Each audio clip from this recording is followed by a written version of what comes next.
Hey y'all, I'm Carolina Tony. Today we are going on a road trip, a major road trip. But first, we're going on an air trip. We're presently in Charlotte, North Carolina at the Charlotte Airport. And we're fixing to get on this plane right there in just a few minutes and fly out west. You get to come with us. And we'll get started right after the station identification.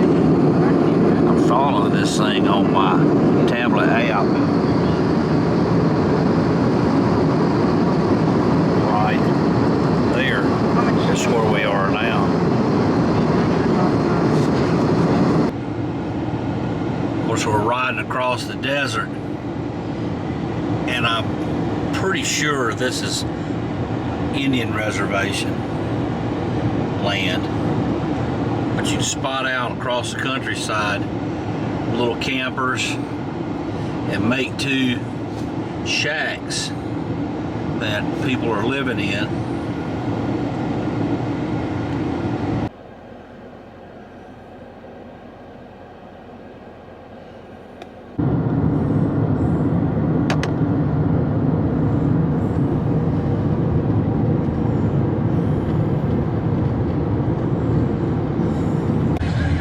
This is the town of Cheraw.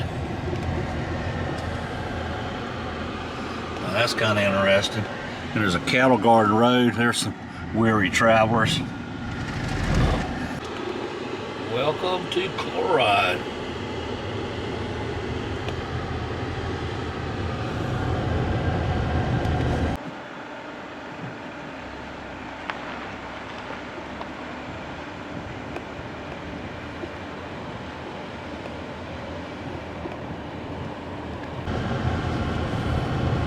This is Cheraw. See, it is not what you're really used to. Okay, 1.4 miles is the world famous murals.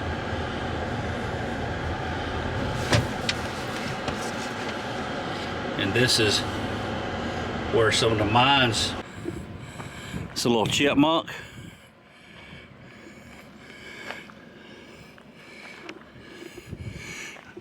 You cannot tell, but in this mountain desert region, it is hot. Right now, as I speak, it's 104 degrees. Foundation of some type of building over there. Pretty desolate. Well, we've just discovered that the chloride is named after the silver chloride. It's a mineral that they find in the mines. Right now we are crossing over what they call a wash. Do not see any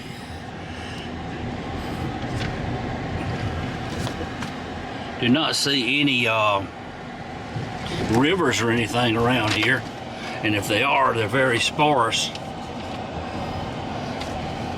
But when it rains, the water will go to the lowest point. These cows are wild. Look at them. Hey cow, moo cow.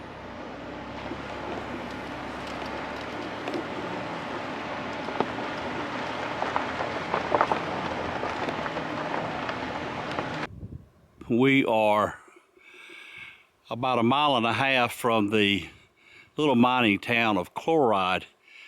This is called Cheraw's Murals, painted in the 1960s by Roy Purcell.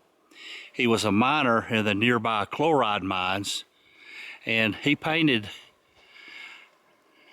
this mural, became quite famous. And as I understand, he's passed away now, but he went on to be a famous world-renowned artist. And here is the mural portraying the mining town of Chloride, or a mining camp in Chloride.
This mural painted on the side of the Rain Dance store in downtown Williams, Arizona.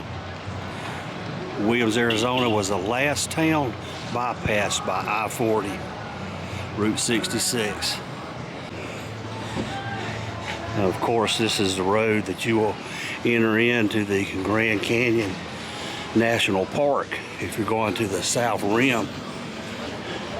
This town is full of people. This is home of the world's largest steel Route 66 shield sign. I wonder if that's it. And there it is there. Looks like it is a good 7 foot tall.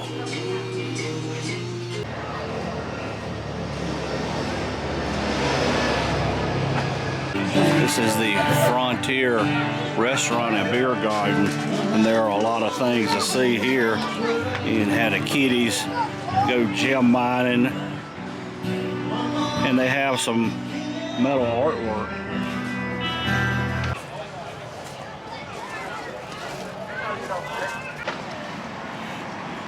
I am on historic Route 66. And anybody that knows me knows that I love a good gas station museum, or a old vintage type gas station. Well, this is the Route 66 Grand Canyon Museum. Let's go inside and see what all's in here. All these old vintage gas pumps. This old gas truck.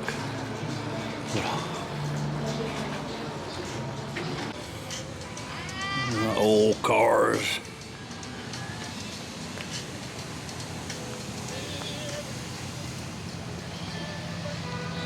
The Longhorn Saloon and Steakhouse. Breakfast, lunch, and dinner. Outside dining. And it looks like an old western town. Got all the dollars, all these dollars on the wall, and leave you a mark in here.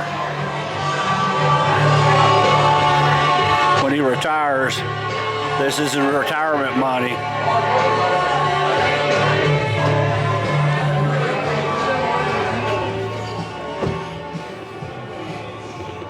We'll walk around a little bit. Of course, something I've seen everywhere is penny pincher, an old miner version of Zoltar.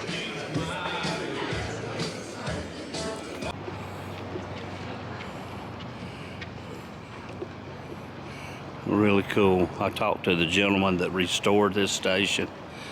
He said he loved history. Me too. So this station was built around 1939, it was a Union 76 gas station. And actually, here is a photograph of it. Back in the day. And this station is right on the old Mother Road, Route 66, where tourists going to and from the Grand Canyon and going to Chicago and California, where they would stop to fill her up. Now, some of you young people won't remember this, but back in the day, the car would pull up and a young attendant would come running out of the front door with a rag in hand and check the air in your tires and wash your windows, all for free.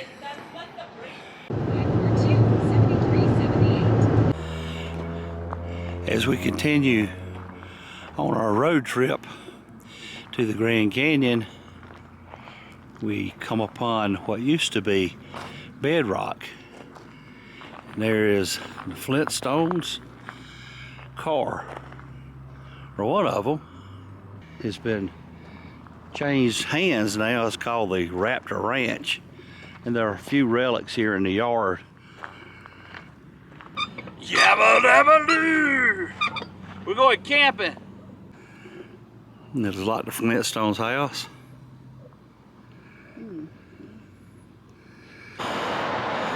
Still on our way to the Grand Canyon on our road trip, and I would call this a roadside attraction. Metal art, full size stagecoach with robbers.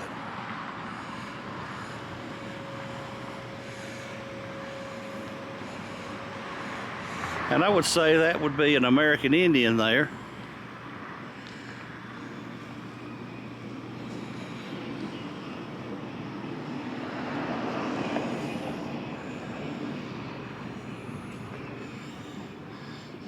It's called Rocks and More.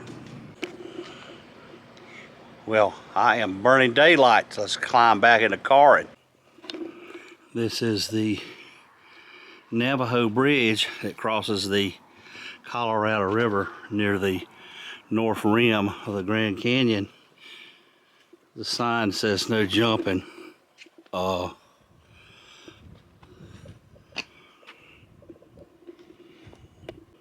And there it is.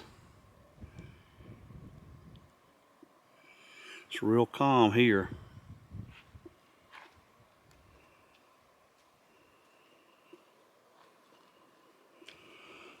And those cliffs over there actually looks like somebody made it look that way, but it's all natural. This is Vermilion Cliffs National Monument. These mountains are huge and they're red.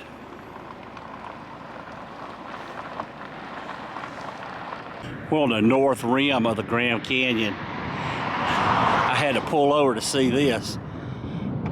This is called Vermilion Cliffs, all of these down through here. But these massive boulders, they're just out here. I had Googled this and did not have a clue what it was, but we have traveled a great distance to get here.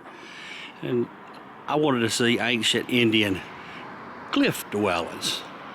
But what this is a cliff dwelling because we're on the cliffs. But apparently a couple was traveling and broke down and out here in the middle of nowhere in the early 1900s. So they just decided that they would put down stakes and live here. It's been a little bit of restoration.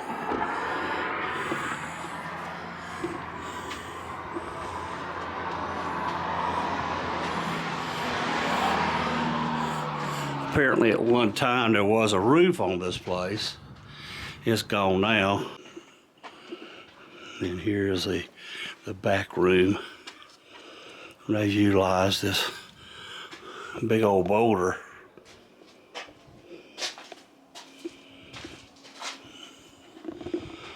Of course, here's the fireplace. Doesn't really, well, there's down there. You see where they put these logs across. I imagine this is where the roof was.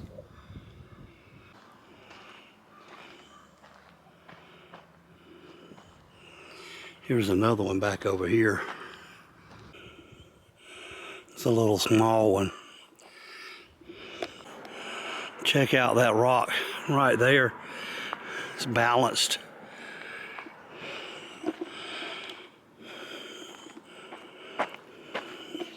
This reminds me of where the Roadrunner and Wile E. Coyote would hang out.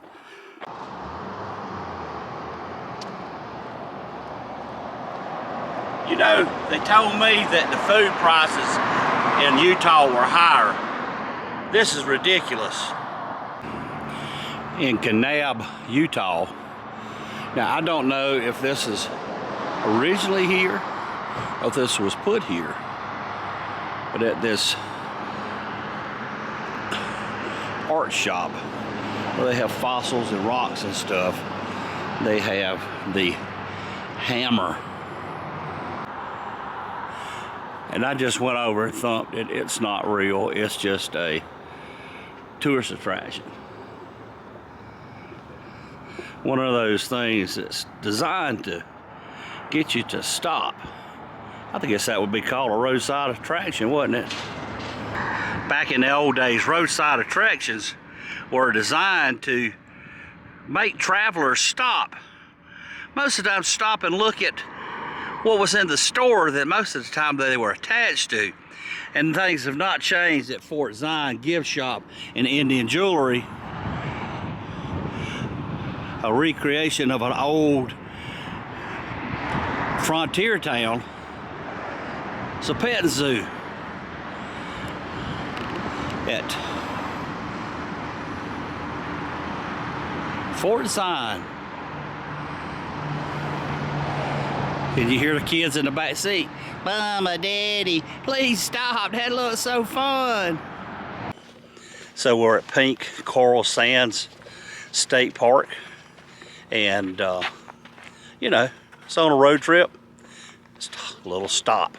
With sand. It's very hot, but it falls right off your hands. It feels like, yeah, it's not grainy at all. It feels like talcum powder. One of the unique features of the coral pink is the color of the sand. The sand originates from the Navajo sandstone beds to the south. The color results from a high concentration of iron oxides. Although this type of sand is widespread in southern Utah, where no one else has the wind piled the sand into the majestic dunes found here. Try that again. There's one coming down now. Yep. And by the way, oh, they wiped out. By the way, this sand is 120 degrees to touch. You really don't want to fall. Not only will you get nasty, you'll get burned. Well, it's time to climb back in the car and go to our next stop.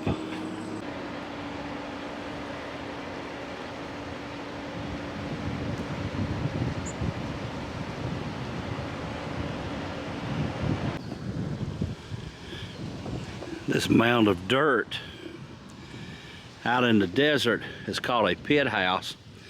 This is one of the earliest type of structures found in southern Nevada. This pit house was reconstructed by the Civilian Conservation Corps in 1935 on this site of an actual prehistoric pit house. The materials made from the original structure was dated at AD 655. So let's go up and look in. And there's a hole down in the ground. So apparently they would just dig a hole and live underground. I'm sure it was a lot cooler. These are petroglyphs. This carving on this rock stone. They were moved here from a canyon nearby. When they were moved here, they were painted to find the images. Archaeologists today photograph and carefully record images where they were found. At this ancient site, there is a spring next to it.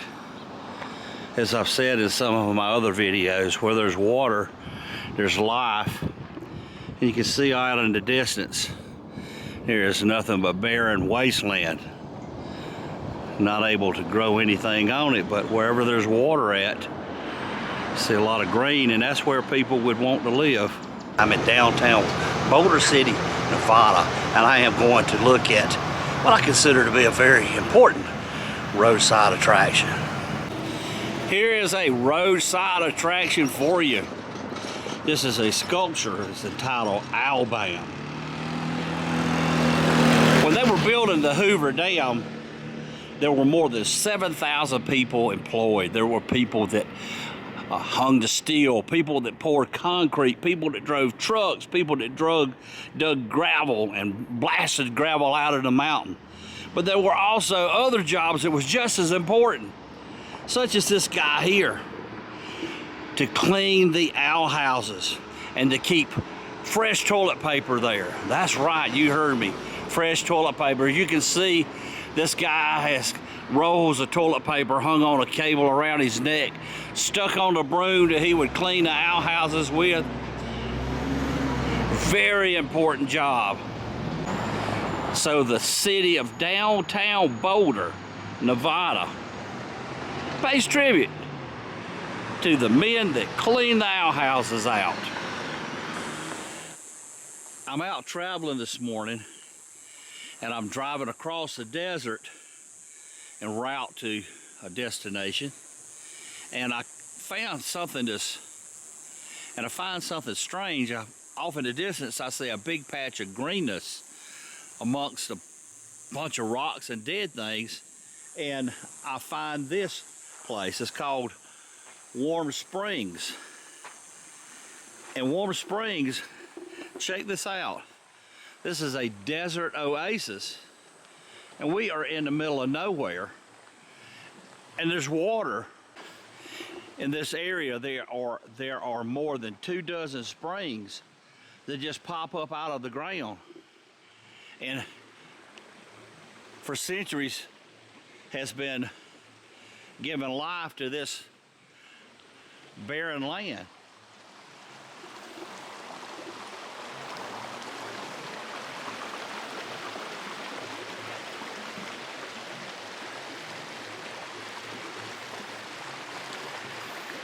It comes out of that hill over there.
We have come to the end of our road trip. We are on our way back to the Las Vegas airport to catch a plane back to South Carolina.